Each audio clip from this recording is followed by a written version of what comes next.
하나님께서는 우리 인생들에게 때때로 위험을 알리는 경고의 신호를 보내십니다. 그 길로 가서는 안 된다. 또 그렇게 살아서도 안 된다. 또 그렇게 신앙생활에서도 안 된다. 또 그런 짓을 해서는 결코 안 된다. 이렇게 경고하고 있습니다. 그런데 그 경고를 무시하고 살아가면 처참한 비극을 초래하게 됩니다. 우리가 해마다 여름철이 되면 경고를 무시하고 계곡에서 야영을 즐기던 사람들이 집중폭우가 났을 때 귀중한 생명을 잃는 그런 일들이 해마다 많이 일어나고 있습니다. 또 빗길에서 속도를 낮추라고 그렇게 경고를 하는데도 불구하고 그것을 무시하고 질주하다가 미끄러져서 그 아까운 생명과 또 그 재산을 피해를 보는 그런 경우도 너무나 많습니다. 이런 모든 것들은 바로 경고를 무시했기 때문에 나타나는 현상들입니다. 이처럼 이 세상에도 이런 경고를 무시하면 바로 큰 변을 당하게 됩니다. 더군다나 성경에서는 하나님의 경고를 무시하면은 엄청난 그런 진노를 받게 된다고 이야기를 하고 있습니다. 실제로 노아 시대 때 사람들 보십시오. 하나님께서 노아라는 사람을 통해서 그들에게 경고의 메시지를 전파합니다. 물로 하나님께서 이 땅을 심판하니까 빨리 방주를 만들어라. 그런데 그 경고를 무시했던 사람들, 경고를 무시하고 자기들의 기분대로 먹고 마시고 즐기고 시집가고 장가가고 하는 일에 급급했던 사람들, 결국은 다 물속에 빠져 허우적거리다가 그들은 수장되고 말았습니다. 또 소돔과 고모라성 사람들도 마찬가지입니다. 하나님의 사자를 보내가지고 천사를 보내가지고 그들에게 경고의 메시지를 선포합니다. 빨리 이 성을 빠져나가라고. 그런데도 불구하고 오히려 그 하나님의 사자들을 향하여 자기들의 육신의 어떤 쾌락을 또 만족을 채우기 위해서 급급했던 사람들, 결국은 어떻게 됐습니까? 그 잿더미가 되었습니다. 유황불에 타가지고 잿더미가 되고 말았습니다. 경고를 무시하고 자기들의 판단에 따라 살아갔던 사람들을 보면 다 그렇게 비참한 그런 처참한 꼴을 당하고 말았습니다. 그렇지만 니느웨 사람들은 하나님의 종 요나 선지자를 통해서 경고의 메시지가 선포됩니다. 그들은 그 경고를 가볍게 듣지 않았습니다. 그 경고를 듣고 그들은 회개했습니다. 돌이켰습니다. 그랬을 때 하나님께서 완전히 그들을 멸망시키겠다고 하는 그 멸망의 폭우에서 그들은 화를 면할 수가 있었습니다. 그러므로 우리가 신앙생활하면서 또 인생을 살아가면서 경고가 무엇을 경고하고 있는지를 알고 그 경고를 지켜 살아가는 일이 얼마나 중요한지 모릅니다. 하나님께서는 특별히 오늘 히브리서를 통해서 우리 신앙인들이 무엇을 주의해야 될 것인가를 경고하고 있습니다. 그래서 오늘은 본문을 중심으로 해서 하나님께서 우리 신앙인들에게 무엇을 경고하는지 우리가 함께 살펴보면서 은혜를 나누고자 합니다. 첫째는 히브리서 2장에 나옵니다. 2장 3절 말씀에 보니까 우리가 이같이 큰 구원을 등한히 여기면 어찌 그 보응을 피하리요. 구원을 등한히 여기지 말라고 경고하고 있습니다. 여기 등한히 여긴다고 하는 것은 뭘 말합니까? 구원 자체를 대수롭게, 가볍게 여기지 말라는 것입니다.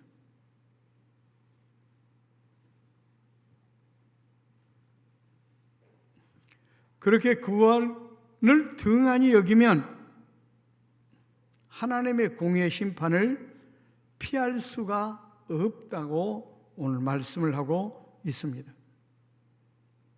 물론 구원은 그저 얻다시피 손쉽게 믿음으로 받았습니다. 그렇지만 이 구원은 결코 값싼 대가로 이루어진 것이 결코 아닙니다. 우리 주님께서 우리 죄를 대속하기 위하여 십자가에 못 박히신 그 희생의 대가를 치르고 나서야 얻어진 구원이 우리가 받은 구원입니다. 그렇기 때문에 이 구원이 얼마나 귀하고 소중한 것인지 모릅니다. 그래서 이 소중한 구원을 결코 가볍게 등한히 여기지 말라고 성경은 이야기하고 있는 것입니다. 그런데 많은 사람들은 이 구원의 문제에 대해서 그다지 심각하게 생각하지 않는 사람들이 많습니다. 오히려 이 구원보다도 세상에 썩어져 없어질 것에 더 관심을 가지고 살아가고 있습니다. 돈에, 또 출세에, 자녀들의 진로에, 여기에 더 중요하게 여기고 관심을 가지고 인생을 살아갑니다. 그뿐만 아닙니다.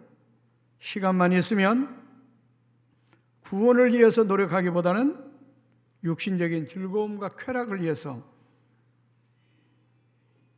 급급합니다. 그런 인간들을 향해서 오늘 경고하는 것입니다. 썩어져 없어질 육신의 삶에 관심을 갖고 구원을 등한히 여기는 자들은 하나님의 진노를 피할 수가 없다는 말씀입니다. 그렇습니다, 여러분. 누가복음 16장에 나오는 부자를 보면 그 사람은 영혼 구원에 대해서는 관심이 없었습니다. 날마다 차색 옷과 고운 베옷을 입고 먹고 마시고 호화판으로 그는 육체의 쾌락을 위해서 그는 살아갔습니다. 오직 거기에 관심이 집중되었습니다. 그렇게 산 결과가 어떻게 되었습니까?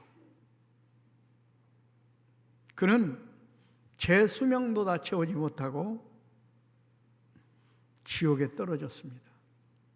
지옥에 떨어져서 얼마나 고통 가운데 절규하고 있습니까?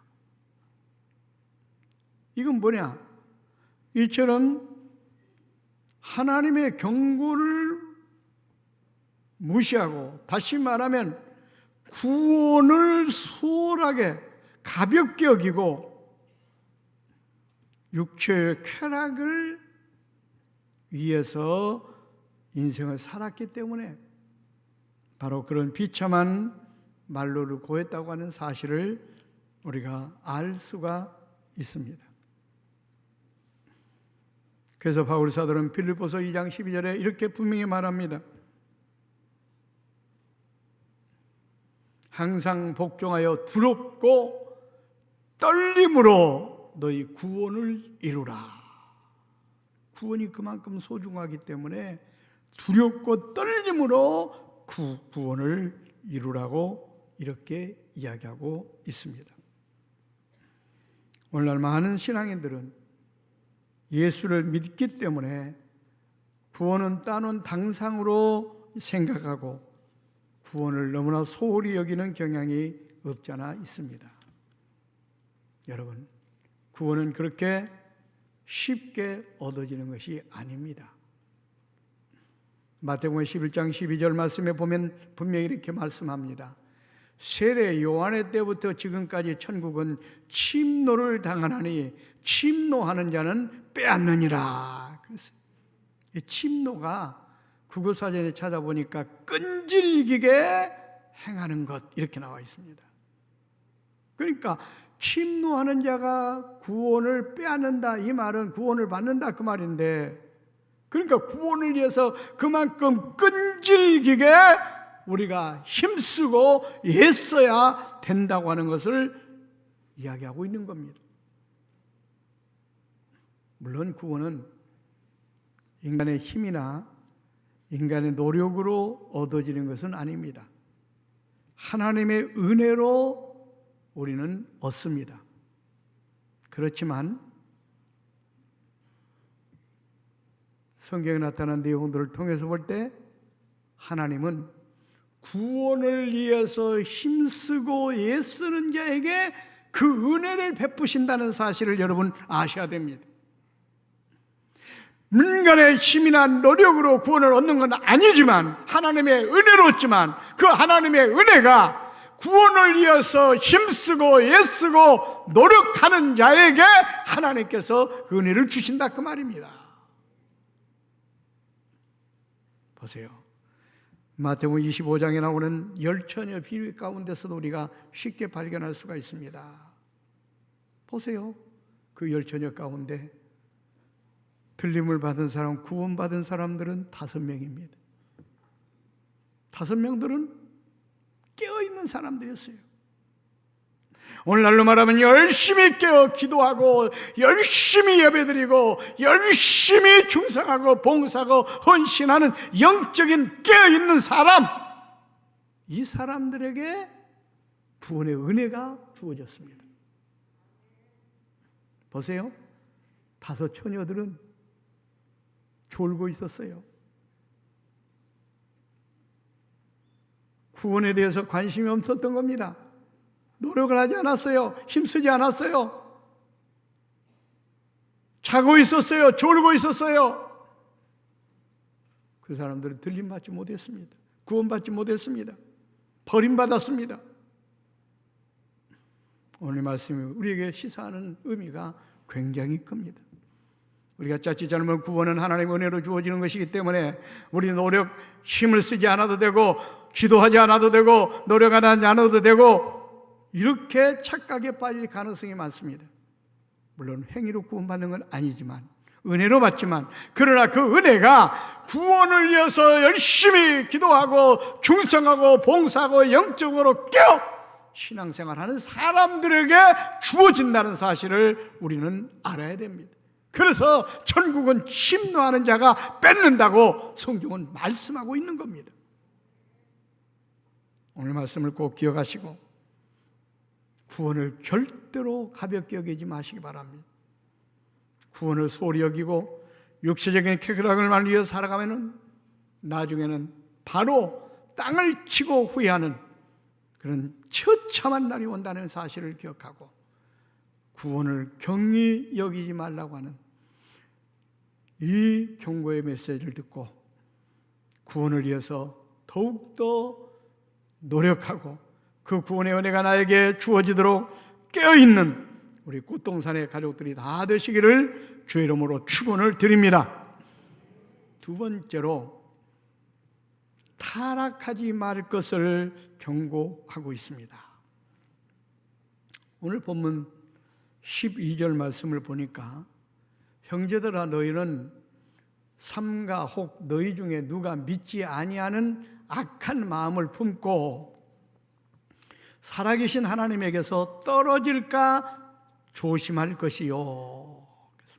여기서 하나님께 떨어진다고 하는 것은 뭘 말합니까? 타락하는 것을 말합니다. 타락하는 것이 뭡니까? 국어사전에 찾아보니까 기독교인이 죄를 범하여 불신의 생활로 빠져지는 것, 이게 타락이라고 이렇게 분명히 말하고 있습니다. 그러니까 믿는 신자들이 왜요? 하나님을 떠나는 것, 신앙을 떠나는 것, 죄를 범하는 것, 이게 타락이라는 겁니다. 타락하는 자들에게는 아까 구원을 소홀히 여긴 자처럼 하나님의 심판이 있다고 하는 사실입니다. 오늘날도 교회를 떠나 타락하는 사람들이 많습니다. 그런가 하면 교회 안에 있으면서도 타락한 신자들이 있습니다. 그런데 이 타락이 얼마나 무서운 죄악이고 하나님의 진노를 사는 일인가 하는 것을 우리는 알아야 됩니다. 신앙을 떠난 사람들, 그 결과는 탕자처럼 영적으로 육적으로 만신창이가 됩니다. 신앙을 떠난 사람들, 누가복음 10장에 나온 강도 만난 사람처럼 어떻게 합니까? 예루살렘을 떠났다는 신앙을 떠난 겁니다. 재산 다 뺏깁니다. 육체적으로 얻어맞아 병듭니다. 빈털터리가 됩니다. 그러므로 우리 신앙생활 하다가 신앙이 타락하는 것이 얼마나 무서운 결과를 온다는 사실을 우리는 기억을 해야 됩니다. 그래서 오늘 성경에 타락하지 말라는 겁니다. 아담을 비롯하여 타락한 사람들 보십시오. 노아, 사울왕, 솔로몬, 가론유다 많이 등장하는데 그 사람들을 보면 너무나 무섭고 끔찍한 심판을 받습니다. 아담 보십시오. 하나님을 거역한 죄, 하나님의 말씀에 불순종한 죄, 이게 타락입니다. 결국 에덴 동산에 쫓겨나 얼마나 비참한 인생이 되었습니까? 노아 시대의 사람들을 보십시오. 하나님의 종 노아가 그들에게 경고합니다. 하나님께서 이 땅에 죄가 관영해서 물로 심판하신단다. 빨리 방주를 만들어라. 이 경고의 메시지를 들었어야 됩니다. 그런데 오히려 노인네 망령된 얘기로 치부합니다. 그리고 자기들의 고집대로 자기들의 아집대로 먹고 마시고 시집가고 장가들고 세상의 쾌락을 쫓아갑니다. 결국 어떻게 됐습니까? 그 경고를 무시하고 말씀을 듣지 않고 자기들이 기분대로 살았던 사람들 다 물속에 빠져 허우적거리다가 다 수장되고 말았습니다. 저는 하나님의 경고를 무시하면요 틀림없이 무서운 비연을 당합니다. 노아뿐입니까? 엘리 제사장 보십시오. 그는 성직자였습니다. 성직자인데도 불구하고 하나님의 말씀을 무시하고 경고를 무시하고 자기의 기분대로 자기의 생각대로 자기의 판단대로 살아갑니다. 그러다 보니까 어떻게 됩니까? 영적으로 타락해가지고 그 타락한 결과가 두 아들 홈리와 비느하스가 전쟁터에 나가 직사하고 그 자부도 죽고 에나다 죽고 본인도 그 비보를 듣고 의자에 앉았다가 목이 부러져 직사하고 말았습니다. 그게 왜 그렇습니까? 타락해서 그런 결과가 나옵니다. 이처럼 신앙인이 타락하면 하나님의 무섭고 끔찍한 진노와 심판을 피할 수가 없어요. 사울왕도 마찬가지입니다. 그의 성령의 감동도 받았던 사람입니다. 한때 잘 나갔습니다. 승승장구했습니다. 그런데 교만해가지고 하나님의 말씀을 거역합니다. 자기의 뜻대로 합니다. 자기 자존심이나 세웁니다. 결국 하나님께 버림받았습니다. 자기 칼로 자기가 자결하는 그런 왕이 되고 말았어요. 하나님께 버림받았어요.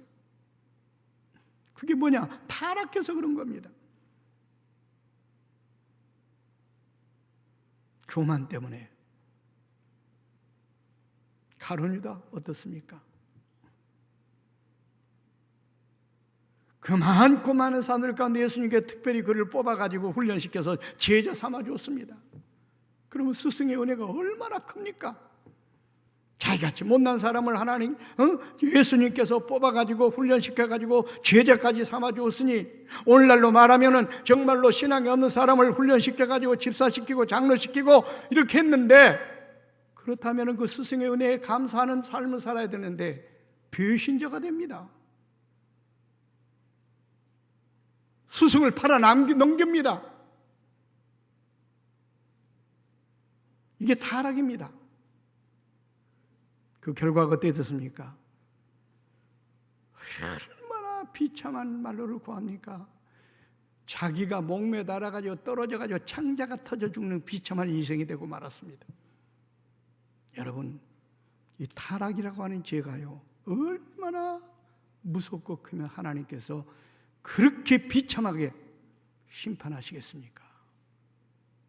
그래서 오늘 성경은 분명히 말하기를 죄악을 범하여 하나님을 멀리하지 말라, 타락하지 말라고 이야기하고 있습니다.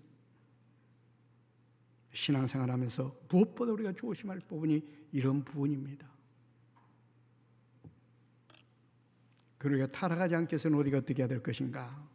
로마서 12장 2절 말씀으로 우리가 가름하려고 합니다.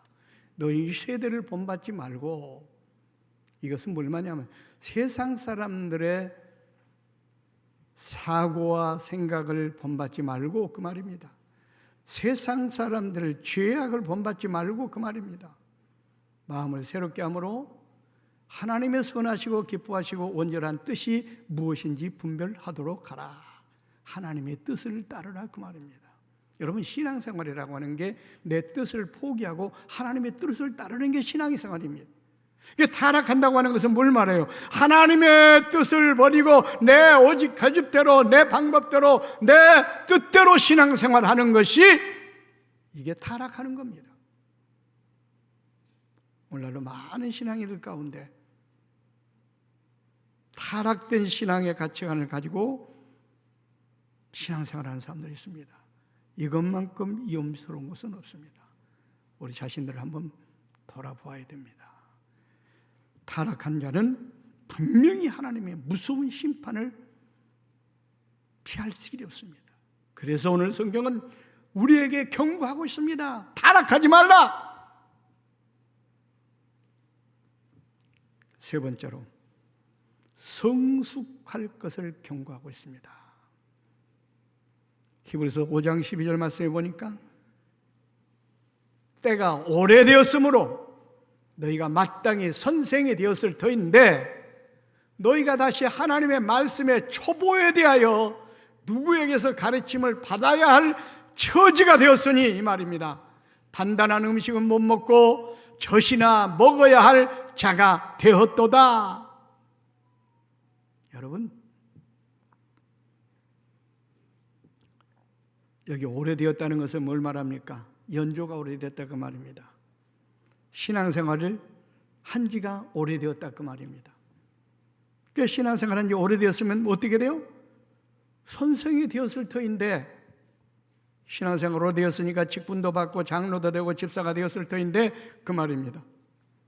그런데 보니까 신앙은 어린아이와 같다. 다른 사람을 가르쳐야 될 그런 입장에 서 있는데 보니까 신앙 상태는 어린아이와 같다. 가르침을 받아야 될 어린아이와 같다. 신앙이 전혀 성장하지 않은 겁니다. 우유를 먹을 그런 어린아이 같다 그 말입니다.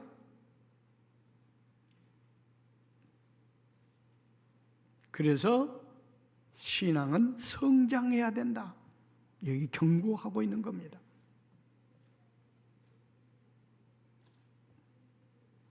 여러분 부모 입장에 한번 생각해 보십시오. 여러분 자녀가 태어났는데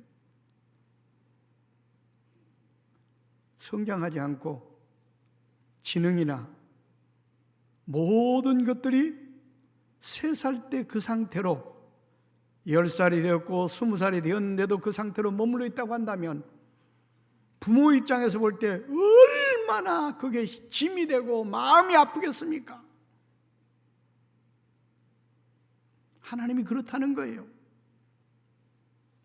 신앙생활하는데 몇 년이 됐는데도 불구하고 집사가 되고 장로가 되었는데도 불구하고 신앙은 여전히 어린 나이의 상태에 머물러 있다. 이미 지도자급인데도 불구하고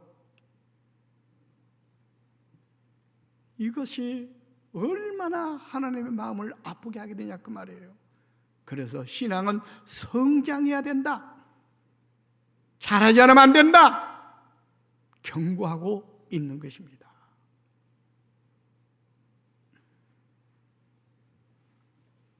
여러분 자신들을 한번 돌아보십시오. 여러분의 신앙의 연조에 걸맞건 여러분 신앙이 성숙했는가 살펴보시기 바랍니다. 여전히 외형적으로는 화려하게 직분도 갖고 연조도 높은데 어린아이 신앙에 머물러 있지는 않는지 살펴보자 그 말입니다.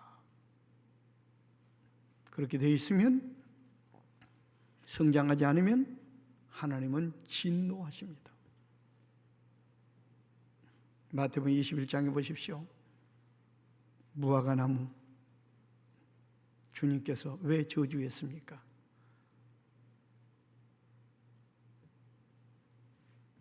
외형적으로는 거창합니다. 화려합니다. 연전으로 되었습니다. 입은 무성합니다. 그런데 열매가 없습니다. 그러니까 저주해버렸습니다. 뿌리까지 말라 비틀어져 죽고 말았습니다. 이처럼 우리도 성숙하지 아니하면 성장하지 아니하면 하나님의 진노를 피할 수 없다는 사실을 분명히 기억하고 우리의 신앙이 성장해야 됩니다. 시간이 다 돼서 결론을 맺으려고 합니다. 그럼 성장하기 위해서 우리가 어떻게 해야 될 것인가? 이 준비한 말씀은 많은데 성장하기 위해서는 어떻게 되겠어요? 우리가 호흡을 해야 돼요. 기도해야 됩니다. 그리고 활동해야 돼요. 열심히 영혼의 양식도 먹어야 되고 그러니까 열심히 말씀도 드려야 되고 열심히 기도도 해야 되고 봉사도 해야 되고 전도도 해야 되고 활동을 해야 성장합니다.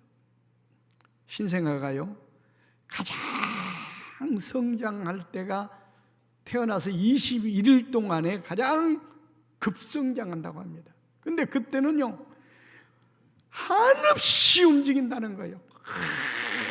손을 흔들고 움직이는 활동량이 굉장히 많다고 합니다. 그때 가장 빠르게 성장한다고 하는 그런 어떤 전문가들의 통계가 나와 있습니다. 우리 신앙도 그렇습니다. 그냥 교회만 왔다 갔다 하는 이런 신앙은 절대로 성장하지 않습니다. 열심을 품고 신앙생활 해야 돼요. 열심히 기도하고 말씀 읽고 말씀 듣고 열심히 봉사하고 그럴 때 여러분의 신앙이 성장하는 겁니다. 성장하지 않으면 하나님의 진노가 임합니다. 그래서 성장하라고 경고하고 있습니다. 오늘 말씀 붙들고 꼭 우리 꽃동산의 교우들은 하나님께서 경고하신 경고의 메시지를 마음판에 품고 성장하는 신앙, 타락하지 않고 하나님께 영광을 돌리는 그런 꽃동산의 가족들이 되시기를 주의 이름으로 축원을 드립니다. 기도하겠습니다. 하나님 은혜와 사랑을 감사합니다. 오늘도 거룩한 성일날 교회로 불러주시고 귀한 말씀으로 우리가 도전을 받습니다. 이 말씀 붙들고 하나님의 경고를 무시하지 않고 뭐라고 경고하는가 그 경고의 메시지에 따라 실천하여 하나님께 영광을 돌리며 하나님의 축복받는 우리 꽃동산의 가족들이 될 수 있도록 은혜를 베풀어 주옵소서. 그래서 구원을 등한히 여기지 않게 하시고 타락하지 않게 하시고 믿음이 성장할 수 있도록 역사해 주시옵소서. 예수님의 이름으로 기도하옵나이다. 아멘.